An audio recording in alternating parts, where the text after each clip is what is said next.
Uma boa noite a todas e todos. É com grande honra que damos início ao 9º Congresso da CONACAT, Confederação Nacional das Carreiras e Atividades Típicas de Estado. À minha esquerda está a intérprete de Libras, Rosane, que também faz a tradução, lembrando que estamos ao vivo também pelo YouTube. Sejam muito bem-vindos e bem-vindas. Também saudamos os membros da diretoria CONACAT e pessoas que nos assistem pelas redes sociais.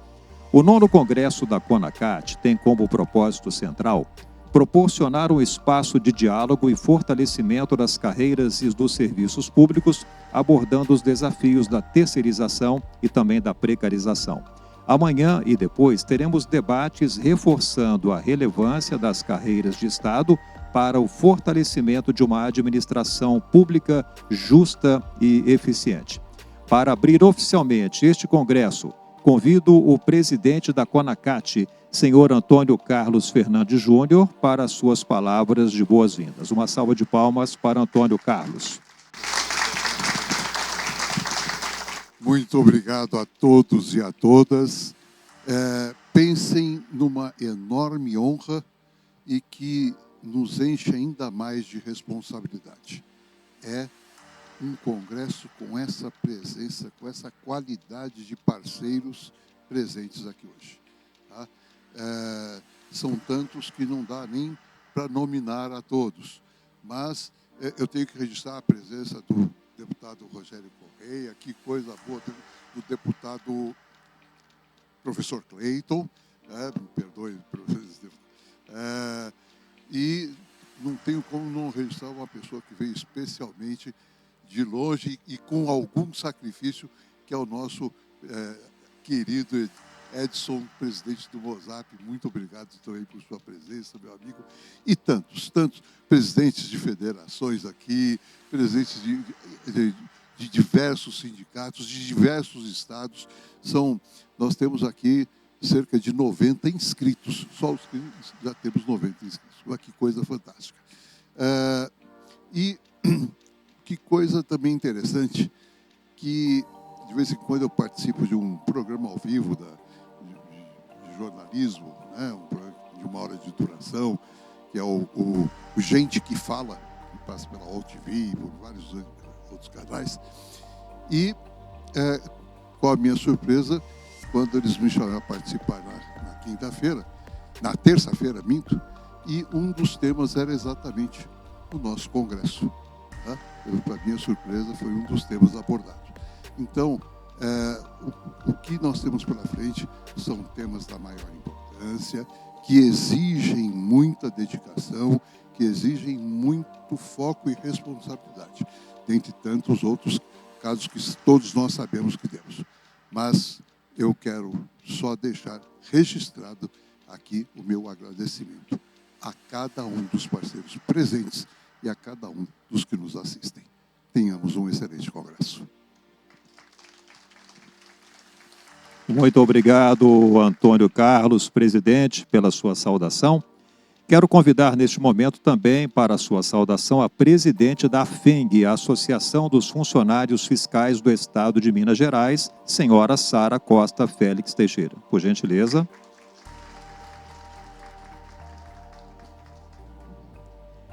Boa noite a todas e a todos.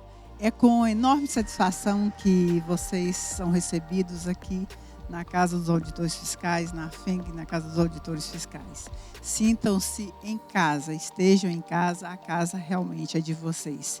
E a gente fica mais feliz ainda por saber que alguém está discutindo temas tão relevantes em momentos que a gente percebe claramente um esforço em macular a imagem dos servidores públicos e em precarizar os serviços públicos com a clara intenção de terceirizar, de alguém obter lucro com as atividades públicas.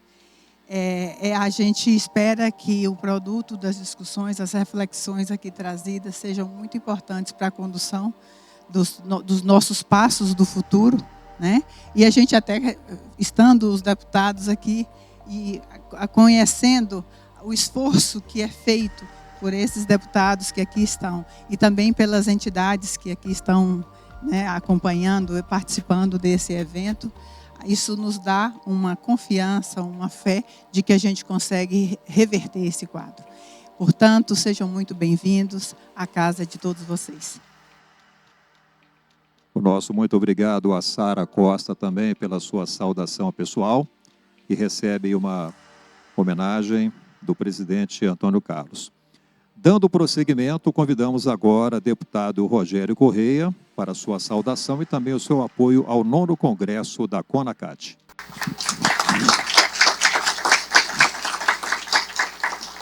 Obrigado, pessoal.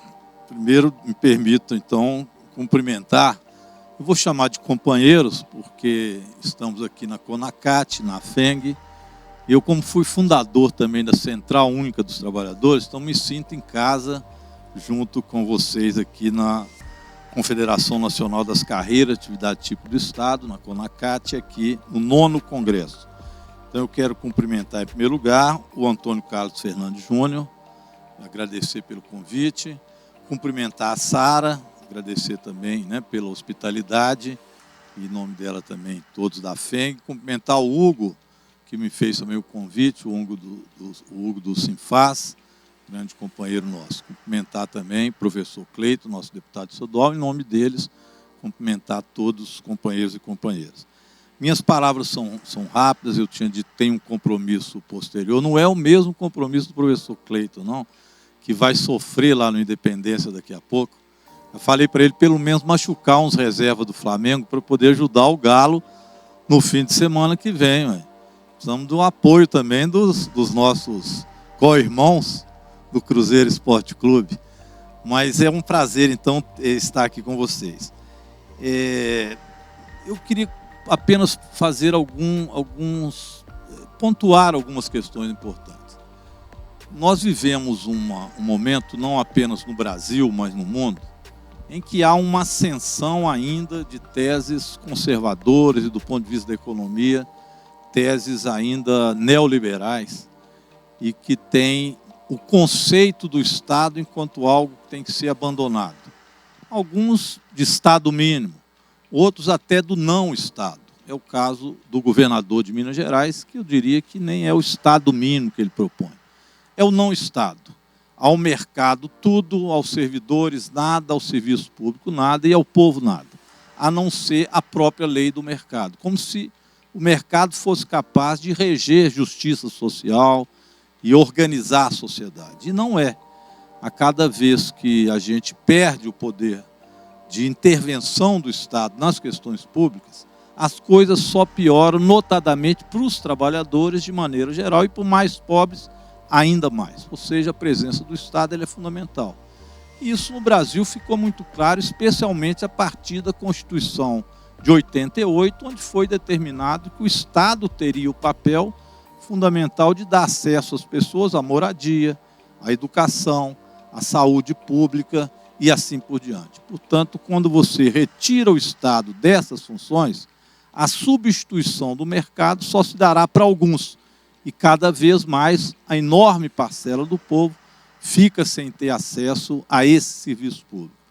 Então, isso foi uma conquista da Constituição de 88 muito importante. Eu, naquela época, era sindicalista quando nós fomos a Brasília diversas vezes para poder valer que a Constituição registrasse essa garantia e a presença do Estado para organizar o serviço público. E, nesse sentido, é óbvio, a fiscalização, aquilo que chamamos de carreiras típicas do Estado, elas são fundamentais para você manter o Estado com a sua história e o seu passado presente no serviço público. Então, as carreiras típicas do Estado, elas têm também uma importância muito grande para a nossa sociedade. E nós vivemos um período em que isso é muito questionado. E esse questionamento, às vezes, se dá não ainda na mudança absoluta da Constituição, mas na permissão de que esses serviços sejam terceirizados, quarteirizados e assim por diante. E você vai perdendo, portanto, a força do serviço público. Nós conseguimos evitar um que seria o desastre completo do serviço público, que era a tal PEC 32, ou, como dizia o governo passado, a reforma administrativa do Estado. E essa reforma administrativa ela iria retirar este papel que a Constituição de 88 nos deu e substituir pelo poder simplesmente do mercado, retirando o Estado da sua obrigação. E ao fazer isso, desmontaria o serviço público e, é claro, o servidor público não teria função e, por isso, o corte dos seus direitos vinha acompanhado também nesta PEC 32. Nós conseguimos barrar essa PEC. Hoje ela está na gaveta do Arthur Lira, que vive insistindo em recolocá-la, mas como não teve apoio governamental e apoio social, nós conseguimos travar.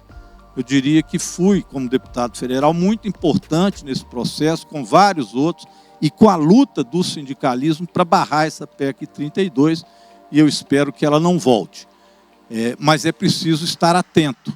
Nós vimos agora a eleição ontem do Trump nos Estados Unidos, que é uma sinalização também negativa de que esta onda conservadora, reacionária e do não-Estado, ela vai soprar para cá e vai soprar no mundo inteiro. Então nós precisamos estar resistentes em relação a isso. O governo do presidente Lula optou por outras demandas. Ao invés da reforma administrativa ou da PEC 32, colocou como prioridade a reforma tributária.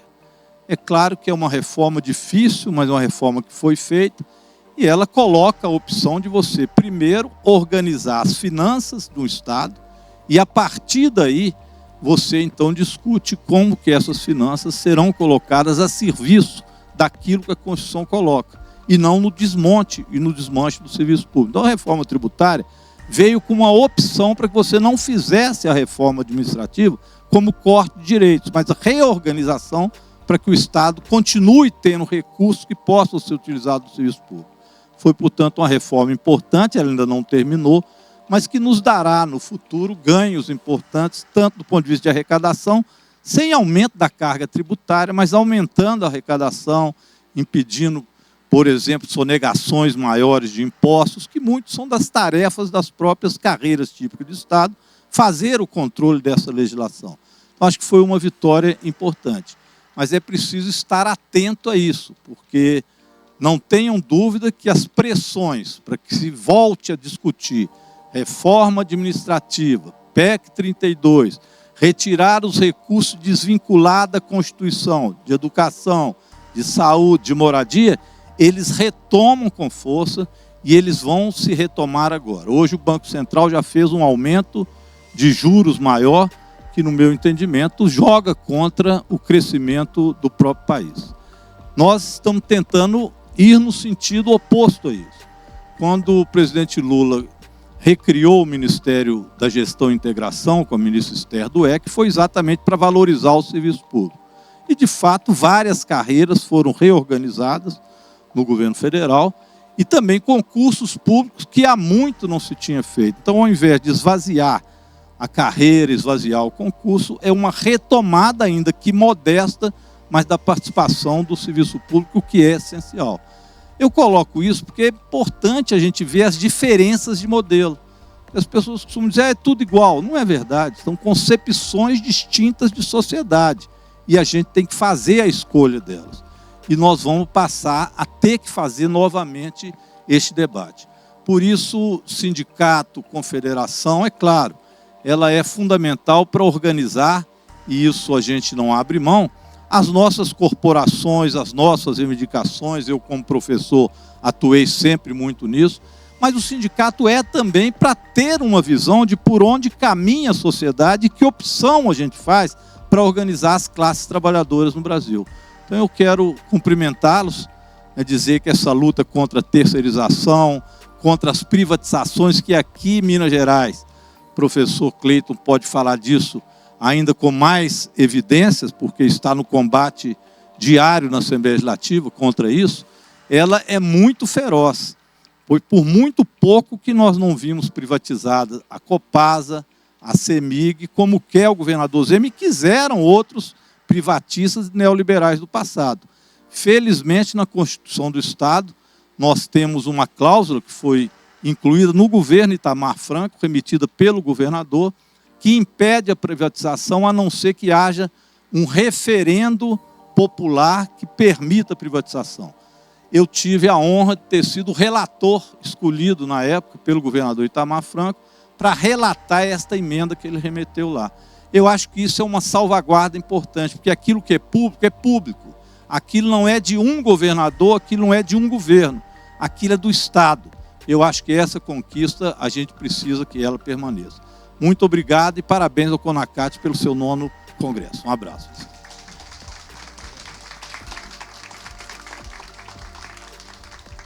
Muito obrigado também, deputado federal Rogério Correia. Na sequência, convidamos o deputado estadual, professor Cleiton, para a sua saudação.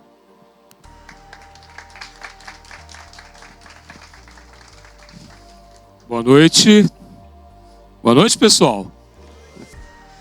Saudar aqui o nosso presidente, Antônio Carlos Fernandes Júnior, agradecendo aí em seu nome pela organização desse importante evento.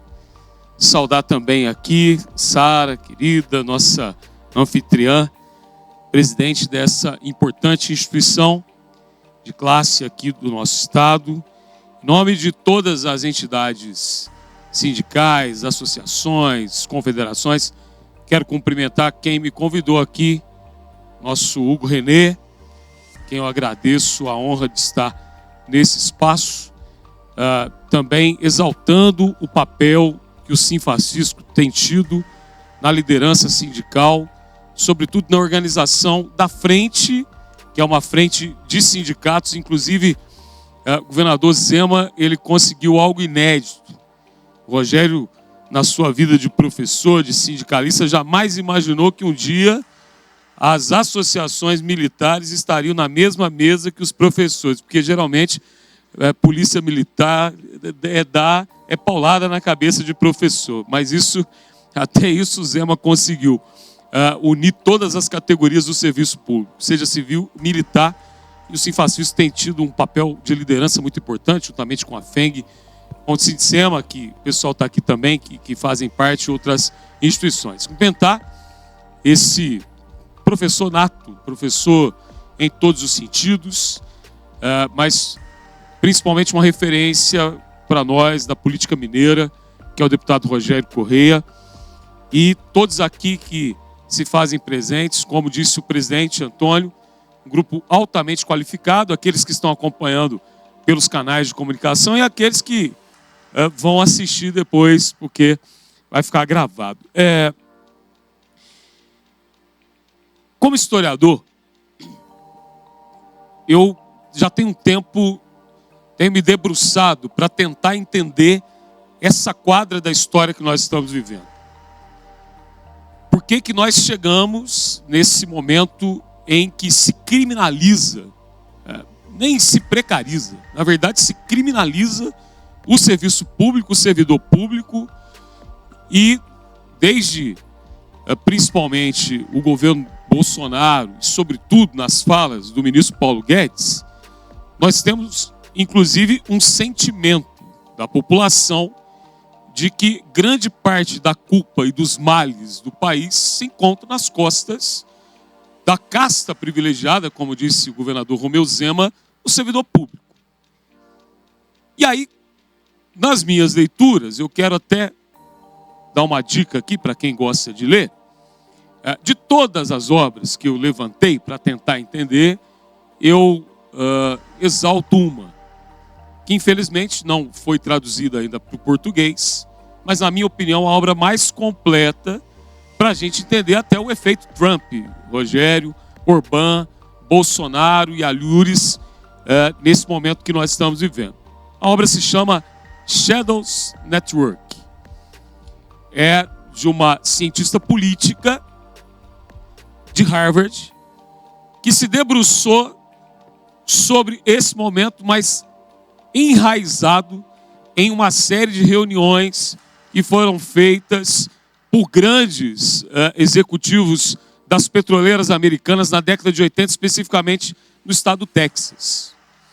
E ali se discutia exatamente como o capital, e ali todos se recordam, nós estamos falando da década de 80, que ficou conhecida na economia como a década perdida, mas ao mesmo tempo foi uma década para o engendramento e consolidação da ideia do neoliberalismo. E aí você tem Helmut Kohl na Alemanha, Ronald Reagan nos Estados Unidos, a Margaret Thatcher na Inglaterra e uma parte de François Mitterrand, e o Chile utilizado como um grande laboratório através do governo Pinochet e da Constituição chilena, que era uma Constituição nem neoliberal, ela era ultraliberal.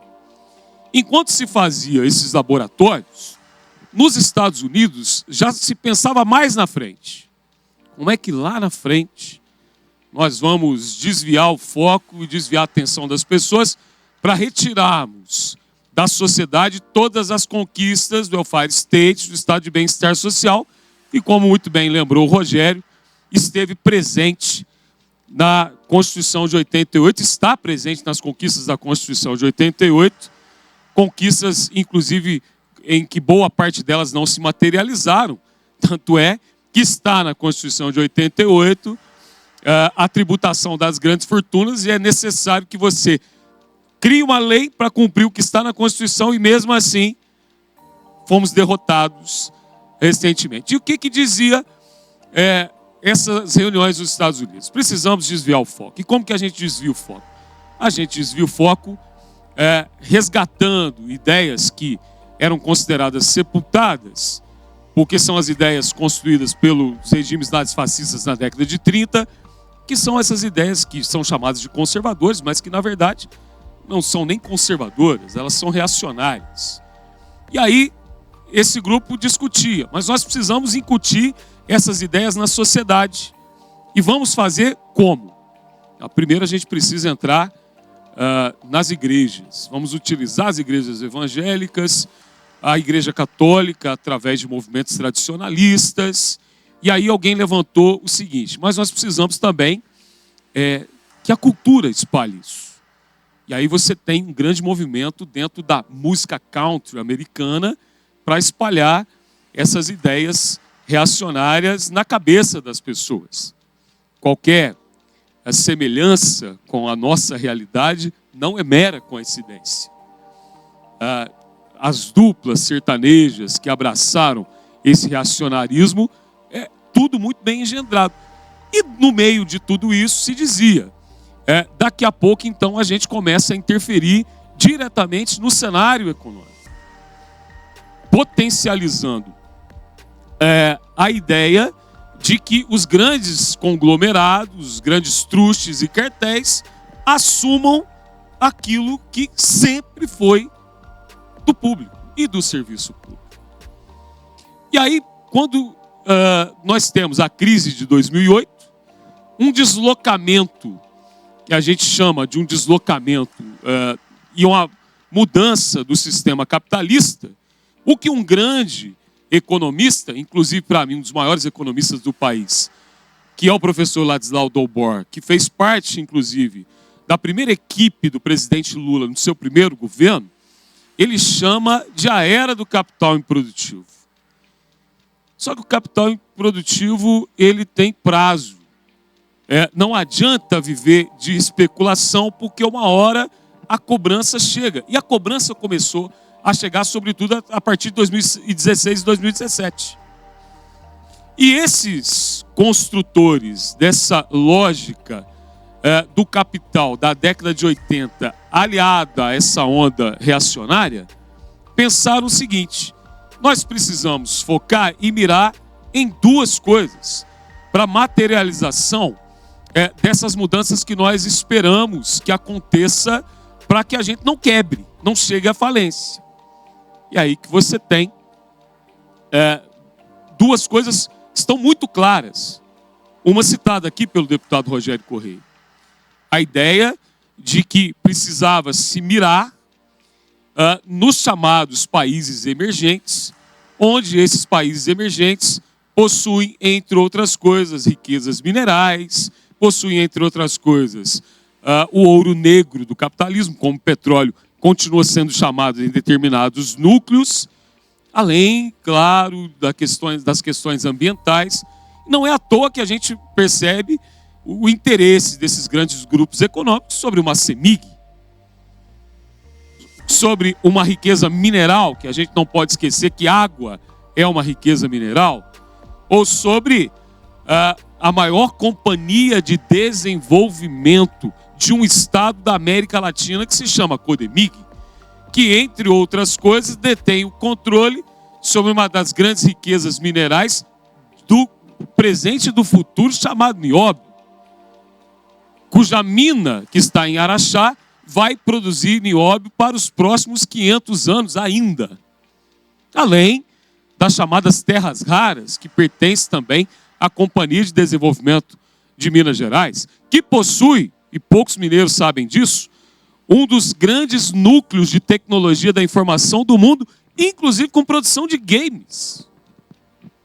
Além de tantas outras riquezas que a gente poderia citar aqui da Codemig. E o outro ataque, além dessas questões que eu citei dos países emergentes, é exatamente ao serviço público.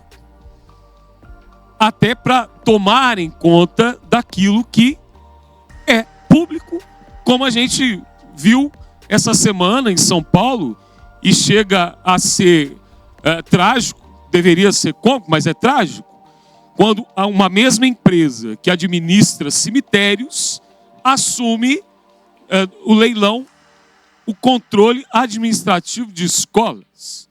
É de fato, literalmente, o enterro, presidente, da educação pública. E aí, junto a isso tudo, você tem, nesses ataques, os tais regimes de recuperação fiscal, também testado inicialmente no Rio de Janeiro, depois no Rio Grande do Sul, e aí eu não preciso entrar nisso aqui, que todo mundo conhece, as suas mazelas, as suas consequências, os seus danos para o serviço público. E o deputado Rogério Correia lembra muito bem a situação que nós enfrentamos em Minas. Eu também costumo dizer isso, Rogério. A gente conhecia a concepção de neoliberalismo, que é a concepção de Estado mínimo. A concepção de não Estado, o governo Zema conseguiu inaugurar, a ponto, inclusive, de nesse fim de ano, só nesse fim de ano, na Assembleia, nós vamos ter que enfrentar a destruição de um projeto, aliás, um projeto que destrói a Coab, de um projeto que implode o IPSENG, que é uma conquista histórica de um instituto que tanto fez e faz para o serviço público, e, inclusive, com um dos grandes patrimônios de um instituto social do país, com imóveis que foram sendo adquiridos pela dívida que o Estado foi tendo com o Instituto desde JK, e aí você vê por trás disso tudo também a intenção da chamada especulação imobiliária, sobretudo numa capital que cada dia cresce e atrai mais gente, que é Belo Horizonte. Um projeto de lei que vai acabar com o Departamento de Estradas e Rodagens de Minas Gerais, ao criar uma agência reguladora, sendo essa agência reguladora totalmente controlada pelo Estado, porque, como já dizia o Shadows Network lá na década de 80, para que o grande capital ele possa imperar e vencer sobre o Estado e determinar os seus interesses, você precisa quebrar a coluna cervical do Estado. E o que o Shadows Network chama de coluna cervical do Estado? Retirar do serviço público os servidores públicos. Porque aí, quando você retira o servidor público, quando você precisa afanar uma joia que já entra no país de forma ilegal, não terá lá um servidor público de carreira que não teme dizer não ao militar e ao presidente da República, porque ele sabe que a sua estabilidade vai garantir que, mesmo dizendo não, ele permaneça ali.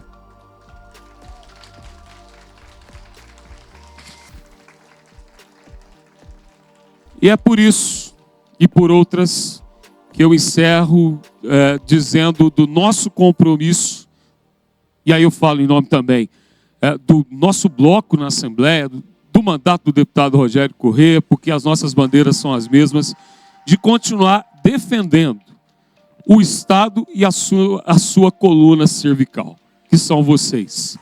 E é por isso, presidente, eu parabenizo, porque não há um momento mais propício da gente discutir de forma madura, técnica, as formas de resistir a esses constantes ataques e a essa tentativa, cada dia mais sem vergonha, de promover a destruição daqueles que merecem estar no serviço público porque estudaram, fizeram concurso e são de carreira, e a gente precisa lutar para que as carreiras não só permaneçam, mas para que cada dia mais sejam valorizadas. Grande abraço.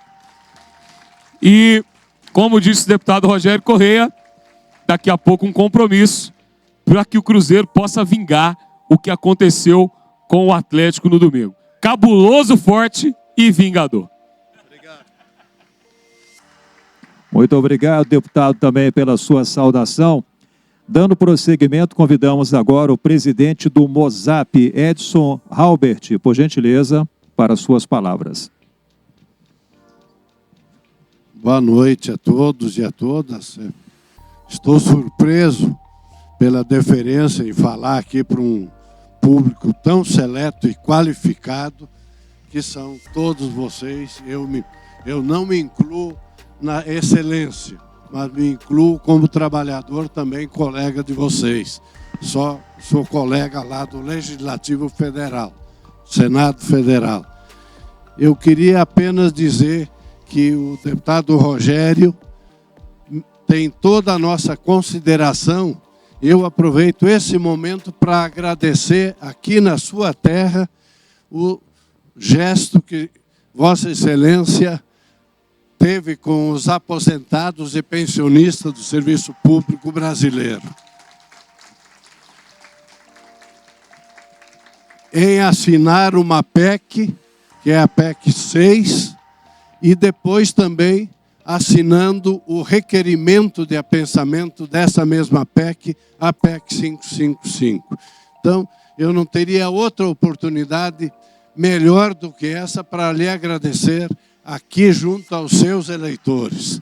Isso é muito importante e nós somos gratos por isso. Agradeço muito as suas palavras, agradeço a deferência do seu gabinete, que é muito gentil, e também agradeço as palavras do deputado estadual, que eu tenho a honra agora de conhecê-lo, e elogiar também pela sua competência e pelos temas que tanto o senhor como o deputado Rogério trouxe aqui.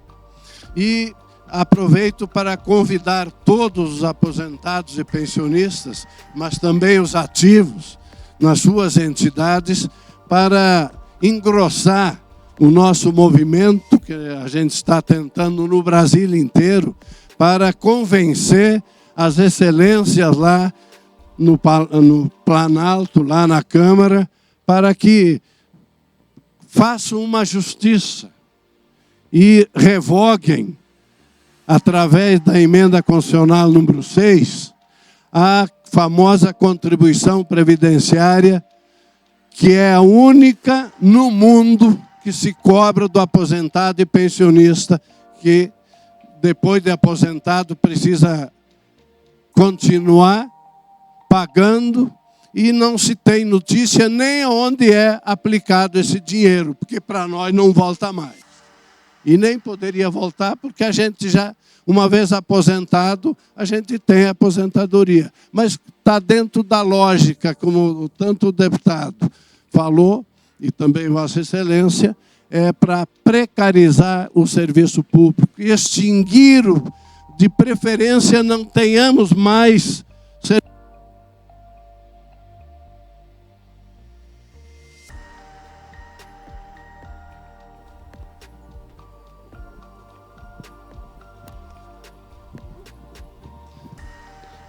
não precisa mais servidor público. E o deputado Rogério falou muito bem. A PEC famosa 32, ela não está morta lá, não.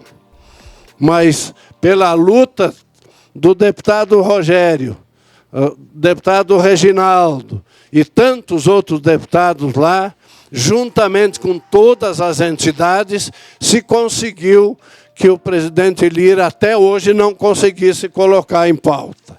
Então eu queria aproveitar e agradecer muito ao presidente aqui do CONACAT, Antônio Carlos, que numa determinada oportunidade lá na Câmara dos Deputados, num congresso de vereadores, e o Antônio Carlos falando, eu, por curiosidade, fui lá ver o que era aquilo, e ele me chama para falar para os vereadores que estavam lá tratando dos seus assuntos, para que eu falasse sobre assunto de aposentadoria e dos aposentados.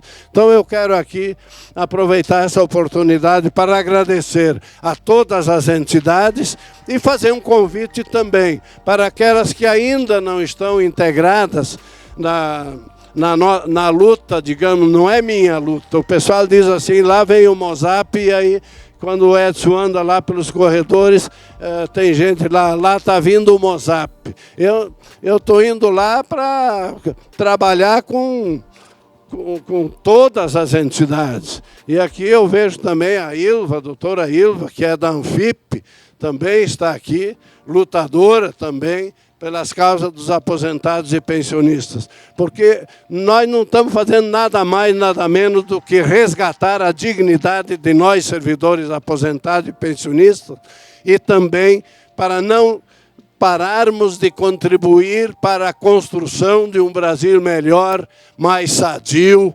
inclusive politicamente. E essa eleição lá dos Estados Unidos já me preocupou. E, lógico, a gente vai ter que estudar isso e saber andar dentro dessa nova realidade, porque vem uma nova realidade mundial com essa eleição do Trump lá nos Estados Unidos.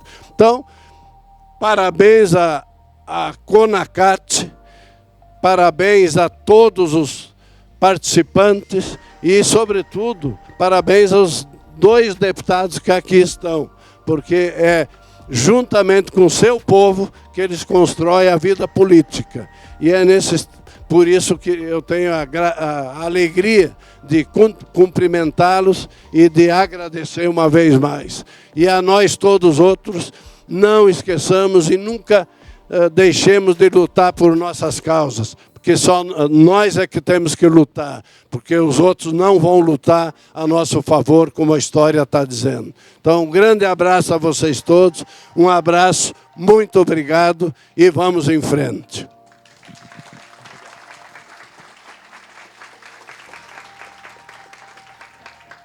Convidamos agora o senhor Matias Baquir Faria Freitas, presidente do Sindifisco Minas Gerais, para o uso da palavra. Boa noite a todas e a todos. Primeiro, o Sindifisco agradece o convite da participação nesse evento. Nós queremos também agradecer à FENG pela hospitalidade, sempre. E nós desejamos a todos um excelente encontro. E eu gostaria de parabenizar a organização na pessoa do presidente Antônio Carlos, sobretudo pela escolha do tema. A CONACAT foi muito feliz nessa escolha do tema, porque nós vamos passar aqui, além de hoje, mais 2 dias debatendo sobre a precarização, terceirização, além de assédio. É a questão também do teletrabalho, que é um tema muito presente, né?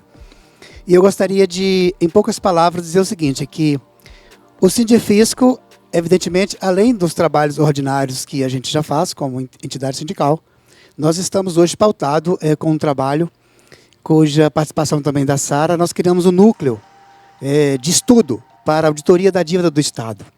Então eu queria aqui aproveitar, né, a fala do deputado Rogério Corrêa, do professor Cleiton, porque é exatamente isso, né, o que, sobretudo em Minas, nós estamos vivendo. Não é uma política de Estado mínimo, é uma política de Estado zero, do não Estado. Na verdade, a intenção que a gente percebe, todos percebemos, é a transferência do bem público sendo dioturnamente carreado para o particular. O serviço efetivo que esse governo presta hoje é isso. Então, além do governo beber numa iniciativa do governo Pimentel com relação à dívida, que ficou vários períodos sem o pagamento. Nós sabemos que desembocou agora num ridículo acordo, né, do perfil da dívida. E nós concluímos o seguinte: essa dívida dita dívida de Minas, 160, 170 bi, ela não existe. Nós estamos atrás de todos os contratos e aditivos, já requeremos, melhor, a Fazenda, Tribunal de Contas do Estado e a Assembleia Legislativa, para a gente ter acesso a essa documentação. É um grupo de 10 auditores fiscais, com a participação de colegas que já foram auditor-geral do Estado, com a participação da Maria Lúcia Fatorelli, do Rodrigo Ávila, que também pertence à Auditoria Cidadã da Dívida. E nós estamos iniciando esse trabalho de auditoria, mas só pela leitura do contrato e do que a gente sabe da própria legislação, a Lei Complementar 148 de 2014, que ela prevê o IPCA mais 4, e nós sabemos que a partir de 99, o índice que corrige o poder de compra da moeda no nosso país é o IPCA. Então, se você aplicar o IPCA mais 4, nós deveríamos hoje 15 bi. E como nós temos vários princípios constitucionais, federalismo e também o princípio da cooperação entre os entes, artigo 23, parágrafo único, não há que se a União cobrar dívida, os juros de Estado. Juro de 7,5%, você pode pegar ou no Bradesco que ele te empresta. Então, a gente está nesse trabalho e nós estamos fazendo essa requisição de mais dados necessários para a gente poder adentrar nesse estudo e é isso que nós gostaríamos de falar aos servidores públicos. Porque a causa principal é o que os dois deputados falaram, né? Quem manda, quem gere hoje o Estado é o capital financeiro. Então, esse é o resumo da ópera no nosso entendimento. Com essa vitória ontem nos Estados Unidos, a gente sabe que isso tende a piorar. Então, mais uma vez, a gente agradece a participação no evento. Quero também agradecer ao deputado Rogério Correia pela votação na supressão do artigo 40A da lei da PEC 66. Né, nós ficamos... Muito obrigado. E agradecer também o professor Cleito pela luta permanente junto à nossa Assembleia, né, nas tentativas de acabar com a IPSENG, né, e a gente sabe, o próprio o regime de recuperação fiscal também, que ficou desde 2019 à frente lutando, né, contra esse regime. Acabou que o governador, não conseguindo aqui, foi fazer um acordo lá e através de um decreto, natureza de lei complementar, né, fixou um teto ridículo. As entidades, várias já entraram na justiça para derrubar o decreto, que é pressuposto fundante para poder vingar o regime. Mas então é isso. Muito obrigado a todos. Parabenizo e bom encontro para vocês. E boa noite. Muito obrigado.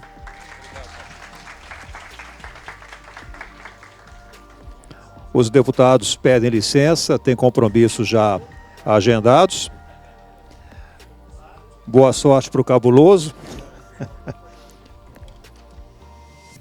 Dando prosseguimento, eu gostaria de mais uma vez reforçar a todos que fizerem uso da palavra que sejam breves para uma saudação pessoal. Convidamos agora o presidente do Sindicema Minas Gerais, senhor Wallace Alves. Sou o Wallace, presidente do Sindicema, Secretaria de Meio Ambiente. Nós temos o prazer de recebê-las e recebê-los aqui em Minas Gerais. Então, em nome dessa casa que nos recebe, quero agradecer também, mas Minas Gerais todas, receber todos os dirigentes do Estado, do país inteiro, nesse momento decisivo, para discutir serviço público, né? Hoje nós tivemos uma reversão, uma derrota no STF, em relação à continuidade até das carreiras típicas, né? Então, do nosso regime unificado, os desafios, a cada dia que a gente acorda, que o despertador nos desperta para esse mundo, eles dobram de tamanho. E a gente estava falando hoje no grupo sobre essa decisão do STF, sobre como o nosso discurso sindicalista, cada vez mais parece que ele está fora de moda.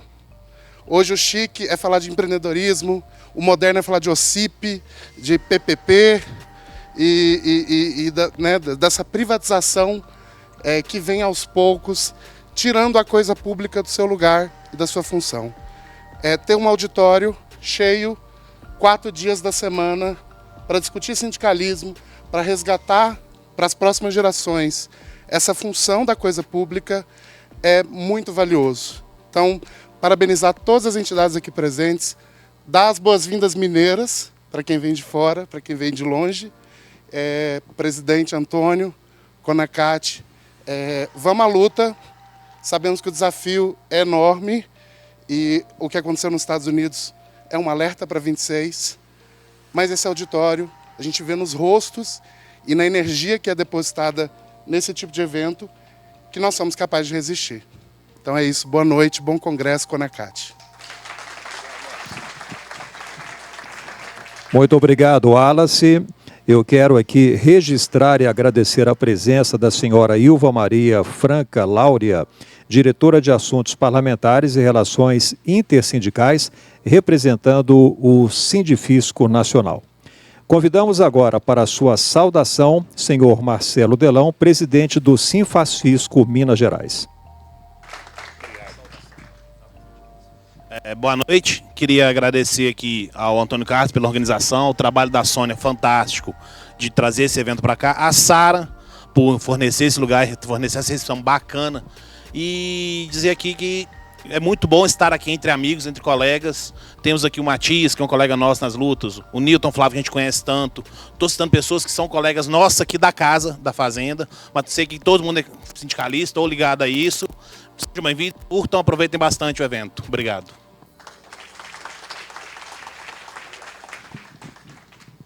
Convidamos agora para a sua saudação o senhor Marcos Mudado, presidente do Sindislensb, perdão. Boa noite, pessoal. Eu sou do Sindicato dos Servidores da Câmara Municipal de Belo Horizonte. Sou relativamente novo no meio sindical, estou fazendo 3 anos agora e pude perceber a importância que existe na união dos sindicatos. A gente teve uma tentativa de reforma da Previdência de 22 para 23, municipal, e a gente conseguiu barrá-la em função da união dos sindicatos. Os sindicatos da cidade ficaram muito coesos, muito unidos e trabalhamos juntos, cada um fazendo um pouco, e a gente conseguiu realmente barrar essa reforma. Depois houve a tentativa pela PEC 66, que também foi barrada agora. Então, eu acho que a nossa atuação ela é importante, necessária e a gente não pode desanimar. Então, obrigado pelo convite aqui e desejo um bom congresso a todos. Bem-vindos a Belo Horizonte, quem é de fora. Ouviremos agora o presidente da Febrafisco, senhor Marco Sérgio da Silva Ferreira Neto. Boa noite, todas e todos. Presidente Antônio Carlos, é uma satisfação estar aqui nesse congresso da CONACAT. Também agradeço a recepção da FENG, nesta casa maravilhosa aqui, esse auditório maravilhoso. Colegas nossos do Fisco. E é muito importante esse movimento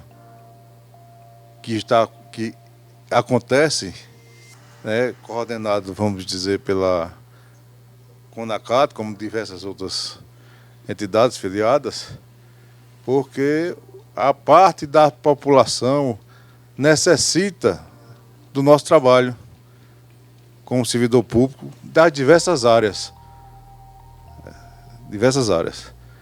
Se não formos nós que proporcionarmos o trabalho para a população em geral, a população vai ficar carente e vai ficar mais dispendioso para a população.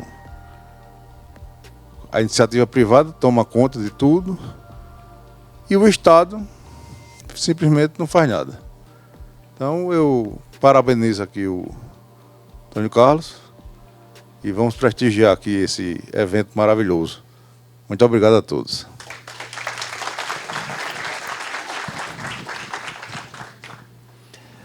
Eu quero também registrar aqui as presenças Sindibel, coordenador de fiscalização, o Wilber Henrique e Cláudia Marota, é isso? E representando o gabinete do vereador Bruno Pedralva, o assessor Daniel Costa. Convidamos também para a sua saudação, senhor Eduardo Carrion, presidente da FENALEGES. Por gentileza, Eduardo.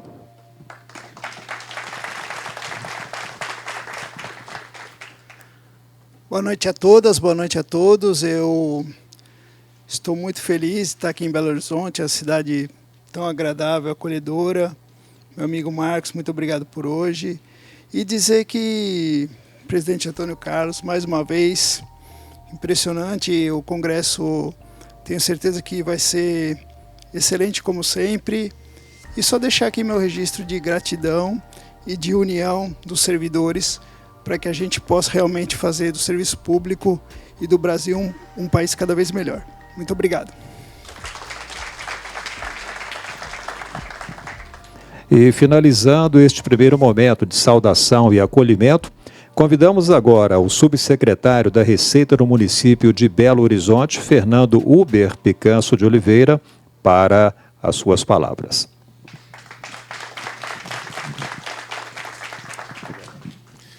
Pessoal, boa noite. Vocês vão perceber pelo sotaque que eu não sou de BH, sou de Manaus, mas eu queria, como servidor público municipal, dar as boas-vindas a todos vocês que vieram de outras praças, né, vieram discutir o serviço público do Brasil. Algumas horas atrás, o colega que me antecedeu, saiu uma decisão do STF, né? Tenho certeza que a CONACAT não previa, mas justamente hoje, no dia da abertura do Congresso, o STF tomou uma decisão que cassou a liminar que estava suspendendo o regime jurídico único como único meio de contratação do serviço público. Eu acho que esse tema vai dominar os debates aqui nos próximos 2 dias e é uma oportunidade importante para que esse desafio seja enfrentado, né? É uma reflexão que todo mundo precisa fazer, porque você imagina cidades pequenas, médias, a avalanche de contratações que podem ocorrer, flexibilizando a estabilidade, as garantias que o serviço público oferece hoje.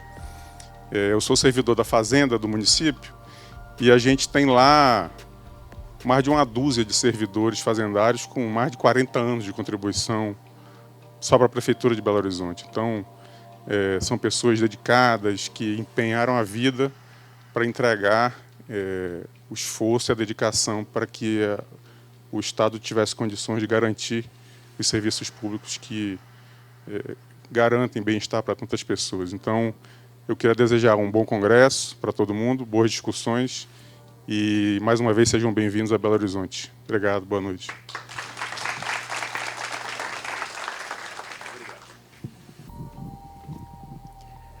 Em nome da organização, nós agradecemos a todos que estiveram aqui à frente para a sua saudação, para o acolhimento. E esse agradecimento se estende a todos vocês que estão aqui, a todos os inscritos que também estão aqui, são de outras cidades, outros estados. Sintam-se acolhidos e abraçados por Belo Horizonte. Passamos agora para um momento muito especial de reconhecimento aos profissionais que têm dedicado suas vidas ao serviço público com excelência e compromisso. Este ano, temos a honra de homenagear servidores que têm contribuído de forma notável para a sociedade, para a administração pública, para a continuidade das políticas públicas e também na atuação sindical. Para receber a primeira homenagem, convidamos o servidor Luiz Cunha de Souza. Por favor, Luiz, venha à frente para a sua justa homenagem. Luiz Cunha de Souza, graduado em Engenharia Elétrica pela UFMG, serviu como oficial do Exército Brasileiro e trabalhou na EPC Engenharia Projeto Consultoria SA. Em 1996, iniciou a sua carreira no serviço público na Prefeitura de Belo Horizonte e, em 99, tornou-se auditor fiscal da Receita Estadual. Atuou em postos de fiscalização na região metropolitana de Belo Horizonte e integrou a Superintendência de Fiscalização do Estado de Minas Gerais. Atualmente, trabalha na Delegacia Fiscal de Trânsito de Belo Horizonte e, ao longo dos seus 25 anos de carreira, Luiz Cunha demonstrou um compromisso inabalável com as suas atribuições, destacando-se pelo profissionalismo, disponibilidade e paciência em compartilhar conhecimentos. Recentemente, Luiz descobriu ser portador de uma doença degenerativa, mas aumentou ainda mais a admiração dos colegas por vê-lo seguir perseverante no exercício de suas funções, sempre educado, disponível, e apresentando soluções para os desafios enfrentados. Seus colegas afirmam que Luiz Cunha é um exemplo para todos da carreira de auditor fiscal da Receita Estadual. Parabéns ao colega Luiz.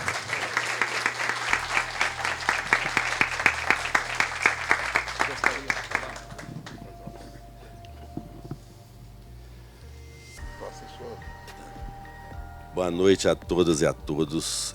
Para mim é uma grande honra receber essa homenagem e eu queria dividir essa homenagem com várias pessoas. Inicialmente, gostaria de dividir com quem me indicou, o Ronaldo Marinho, um excelente profissional,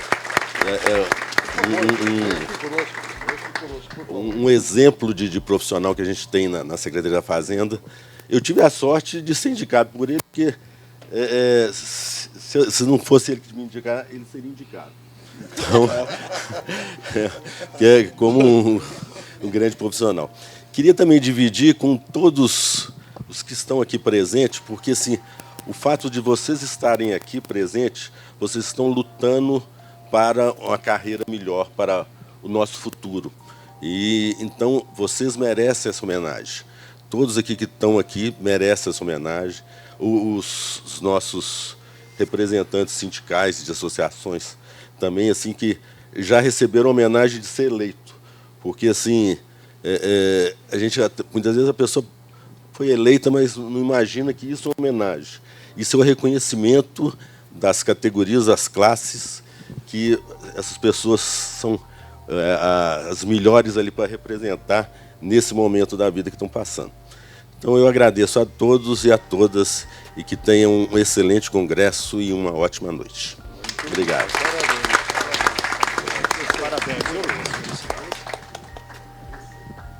Dando prosseguimento às homenagens, passamos agora para a homenageada Débora Fernandes Amaral.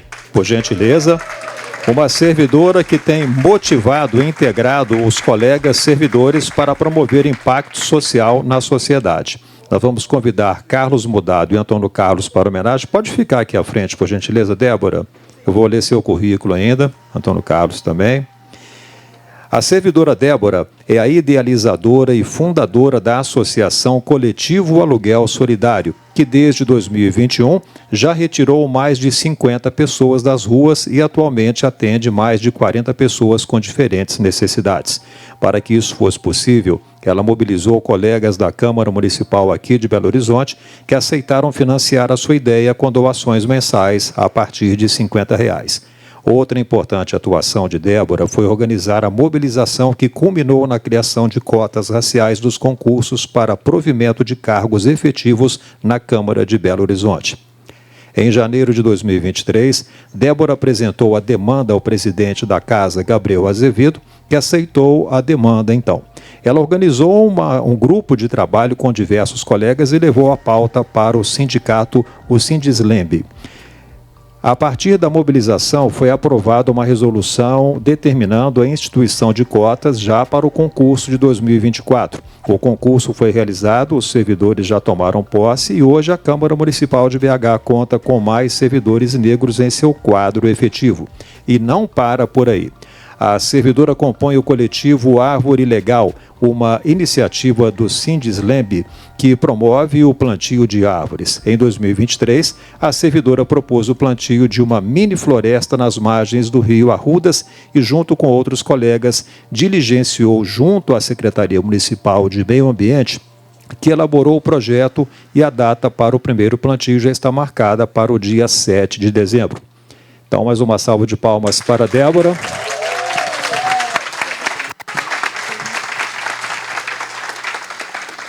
Muito obrigada pelas palavras, muito obrigada a todo mundo que está aqui hoje, principalmente minhas amigas, meus amigos que estão aqui, ao Mudado, que representa o sindicato.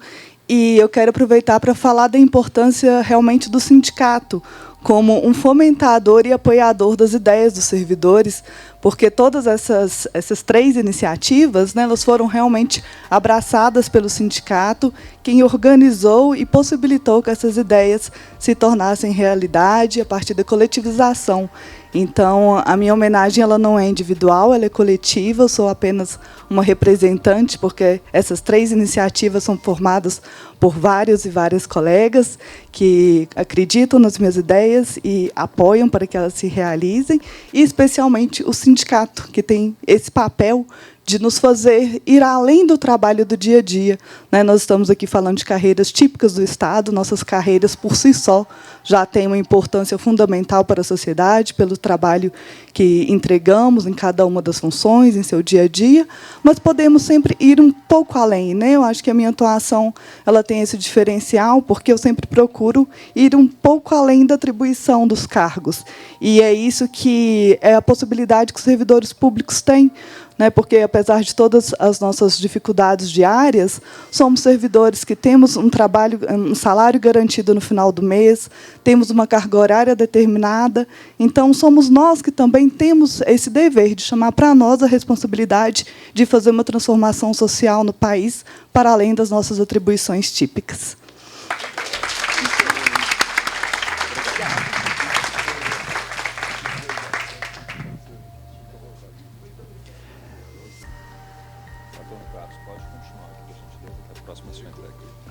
Passamos agora à homenagem de Matias Baqui Freitas, presidente do Sindifisco Minas Gerais. Por gentileza, venha aqui à frente. Matias Baqui Faria Freitas é graduado em Ciências Contábeis e em Direito, pós-graduado em Direito Tributário e Gestão Financeira e mestrando em Auditoria e Gestão Ambiental. É auditor fiscal aposentado da Secretaria de Fazenda de Minas Gerais e atual presidente do Sindifisco Minas Gerais. Ingressou na Secretaria de Fazenda em 1986 e se aposentando após 45 anos de trabalho, sendo 32 na função de auditoria.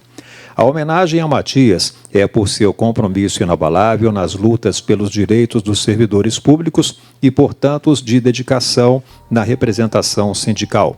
Foi presidente do Sindifisco MG no biênio 2008-2009, diretor administrativo, representante do Conselho Deliberativo, integrou o Conselho de Ética Fiscal da entidade, membro do Conselho Gestor do Fundo Fisco Forte e também diretor social da AFENG.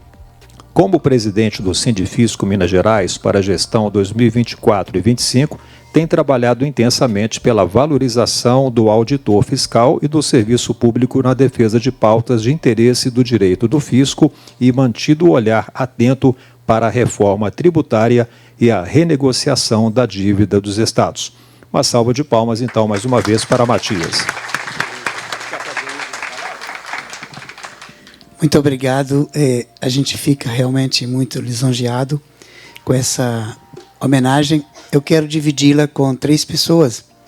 Quero dividi-la com o Newton Flávio, que é o nosso diretor intersindical, que também é diretor administrativo da CONACAT, com a Viviane, que fez esse histórico, esse breve currículo. Obrigado, Viviane. E com uma pessoa muito especial, quero dividir, que já me acompanha há muitos anos, 35 anos, que é a minha esposa, que também está aqui, a Rosemary de Freitas. E realmente a gente fica relembrando, né?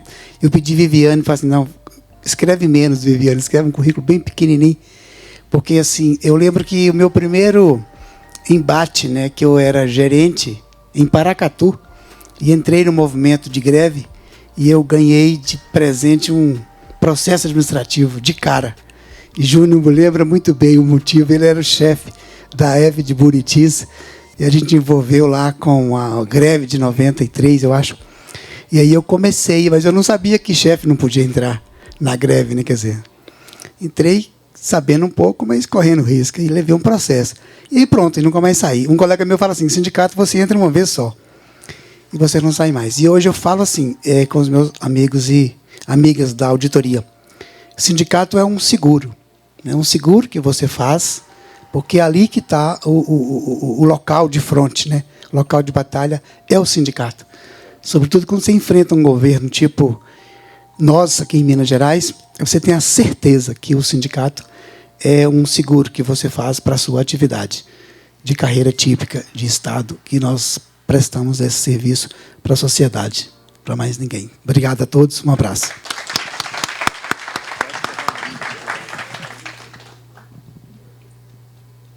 Nossa próxima homenagem é para Robson Fagundes Nogueira. Robson, por gentileza, vem à frente. Eu quero convidar também o Wallace Alves para participar da entrega. Vem aqui à frente. Robson é técnico ambiental da Fundação Estadual do Meio Ambiente desde 1993 e nestas mais de 3 décadas de dedicação ao serviço público e luta pela causa ambiental, o servidor tem atuado sempre com o propósito aguerrido nas lutas pela proteção e conservação ambiental e também na defesa das carreiras do meio ambiente. Servidor engajado, crítico, Robson representa todos os servidores e servidoras que se dedicam à causa ambiental. Parabéns. Boa noite a todos e a todas. Confesso, muito surpreso pela homenagem. Agradeço aqui o presidente, o Wallace, os diretores pela indicação. E confesso que isso aqui me dá mais ânimo para gritar que não vamos aceitar esses governos. Então, eu agradeço. Fora Zema, nunca mais. Obrigado.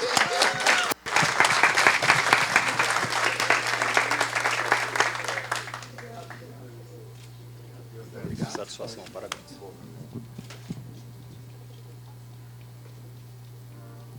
Pode permanecer, que tem mais voo? Pode, sim.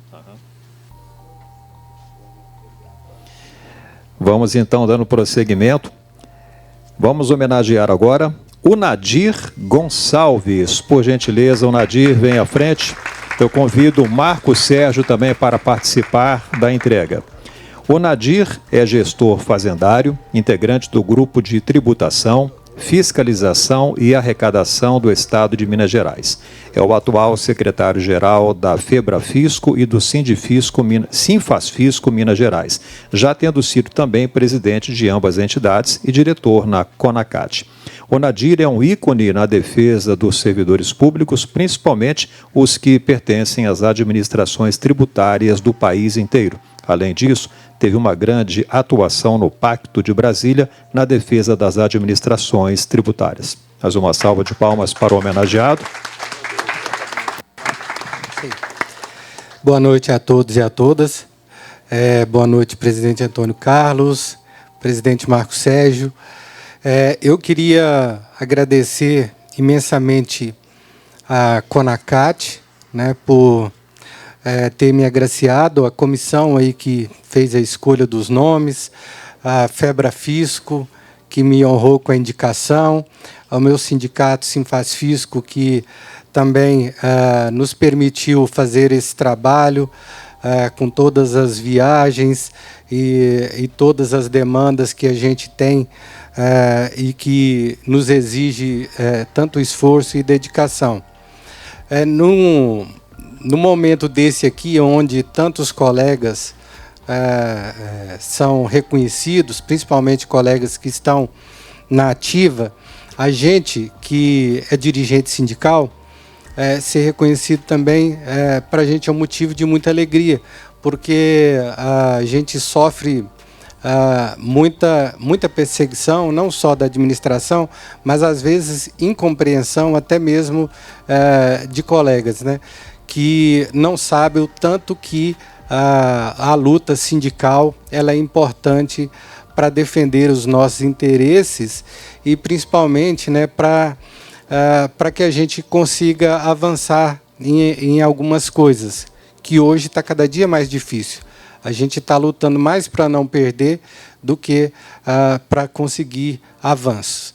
Então, receber essa homenagem da CONACAT, para mim é uma honra muito grande. A CONACAT, que é uma entidade que eu tenho um carinho muito grande, porque logo no início, o Sinfasfisco e a Febrafisco se ombreou com a CONACAT, ainda quando era Confeleges, e a partir dali houve uma mudança para recepcionar as demais carreiras típicas de Estado, e hoje a CONACAT é essa realidade. Nós estamos aqui hoje muito felizes para poder participar desse congresso e também, obviamente, comemorando aí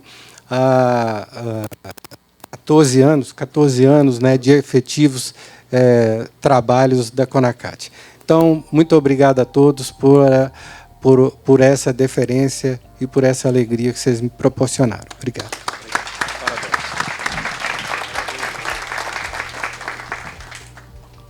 Senhoras e senhores, o próximo homenageado, infelizmente, sofreu um pequeno acidente caseiro e não pôde comparecer à nossa cerimônia. É o senhor Camilo Lúcio Lima Santos, que há mais de 50 anos se dedica ao serviço público. As palmas para esse querido companheiro. E eu convido também o subsecretário Fernando Uber, juntamente com o presidente, para receber em nome do senhor Camilo essa justa homenagem.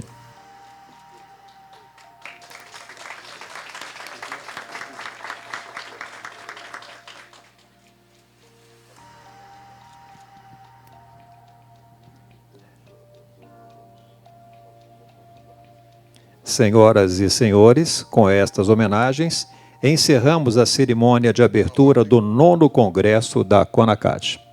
Pela ordem.